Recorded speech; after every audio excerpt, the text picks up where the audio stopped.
अनंतकोटी ब्रह्मांड नायक राजाधिराज सच्चिदानंद सद्गुरु श्री ब्रह्मचैतन्य महाराज की जय। श्री राम समर्थ। 12 ऑक्टोबर। वृत्ती भगवंतमय होणे याचेच नाव भक्ती। भगवंतापासून पंचमहाभूते निर्माण झाली आणि तसे बघितले तर सर्व चमत्कार भगवंताच्या सामर्थ्यानेच पंचमहाभूतांचेच असतात। भगवंताच्या ठिकाणी जे जे आहे ते सर्व आपल्या ठिकाणी आहे। भगवंत हा जगाचा मालक आहे, त्याच्या सत्तेने सर्व व्यवहार घडतात। आपण जीव त्याचा अंश आहोत, म्हणून आपण कर्तव्य करावे आणि फळ भगवंताच्या इच्छेवर सोपवावे। आता प्रश्न असा आहे की सर्व गोष्टी जर भगवंताच्या इच्छेने घडतात तर माझी इच्छाही भगवंतच उत्पन्न करतो, आणि असे जर आहे तर मी माझी इच्छा का मारावी? अगदी बरोबर आहे।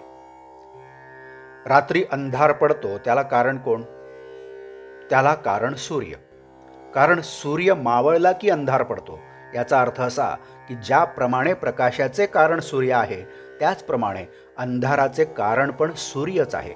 फरक इतकाच की प्रकाशाचे कारण तो असणेपणाने आहे आणि अंधाराचे कारण तो नसणेपणाने आहे। हे जसे खरे तसे माझ्या इच्छेचे कारण सुद्धा भगवंतच आहे, पण तो नसणेपणाने कारण आहे इतकेच। सारांश: भगवंताचा विसर पडला की माझी इच्छा जन्म पावते, म्हणून ज्याला भगवंत हवा असेल त्याने त्याचे स्मरण करावे आणि आपली इच्छा त्याला अर्पण करावी। आपली देहबुद्धी नष्ट झाली की भगवंत ओळखता येतो। ज्याप्रमाणे इमारतीचा नकाशा कागदावर असतो त्याचप्रमाणे सगुण मूर्ती हेच आपले परब्रह्म।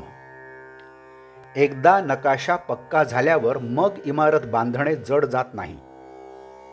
सगुण मूर्तीचे ध्यान करावे। ब्रह्म निराकार आहे, त्याला आकारात आणणे ही चूक आहे असे कुणी कुणी म्हणतात, पण मी स्वतः जिथपर्यंत आकारात आहे तोपर्यंत सगुण मूर्तीचे पूजन आवश्यकच आहे। मी रामाचा आहे म्हणणे म्हणजे मी ब्रह्म आहे असे म्हणणे होय। तदाकार वृत्ती होणे याचे नाव अनुसंधान, आणि अनुसंधानाने वृत्ती भगवंतमय होणे याचे नाव भक्ती।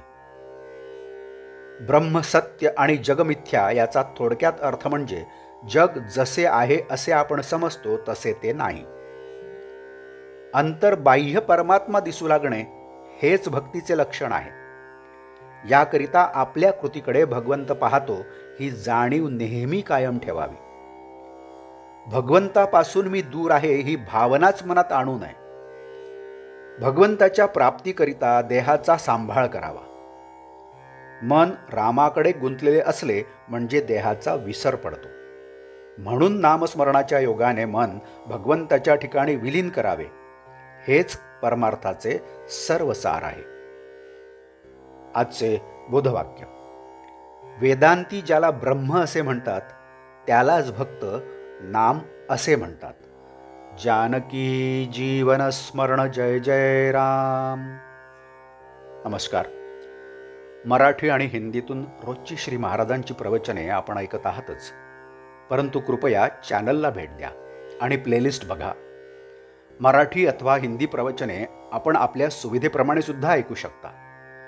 मी परत एकदा आपणाला विनंती करतो की चॅनलला सबस्क्राईब करा, शेअर करा, लाईक करा, कमेंट्स द्या।